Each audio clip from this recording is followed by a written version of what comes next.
Acuplus Interior and Electronics. പട്ടാമ്പിയിൽ scrap ഗോഡൌണിൽ വൻ തീപിടുത്തം. ഉച്ചയോടെയാണ് കുമ്പൻകല്ലിലുള്ള സ്ക്രാപ്പ് ഗോഡൌണിൽ തീ പടർന്നത്.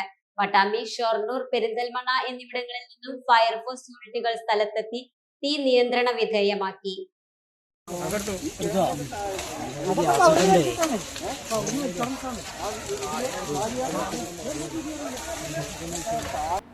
ജാബിർ, ഹുസൈൻ എന്നിവരുടെ ഉടമസ്ഥതയിലുള്ള സ്ക്രാപ്പ് ഗോഡൌണിലാണ് തീ പിടിച്ചത്. വാഹനങ്ങൾ പൊളിക്കുന്നതിന്റെ അവശിഷ്ടങ്ങളിലും ഫ്രിഡ്ജ് പോലെയുള്ള ഉപകരണങ്ങൾ പൊളിച്ചുള്ള വസ്തുക്കളും കത്തിനശിച്ചു.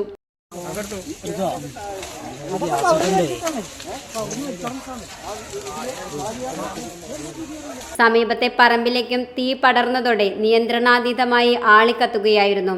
തുടർന്ന് പട്ടാമ്പി, ഷൊർണൂർ, പെരിന്തൽമണ്ണ എന്നിവിടങ്ങളിൽ നിന്നും ഫയർഫോഴ്സ് യൂണിറ്റുകൾ എത്തി ഏറെ നേരത്തെ പരിശ്രമത്തിനൊടുവിലാണ് തീ നിയന്ത്രണ വിധേയമാക്കിയത്. മുഹമ്മദ് മുഹസിൻ MLAയും പട്ടാമ്പി പോലീസും സ്ഥലത്തെത്തിയിരുന്നു. Time kids pre school, Mannannur road, Vaniyamkulam. .view news. കാഴ്ചകളാണ് ലോകം, കണ്ടു തുടങ്ങുക.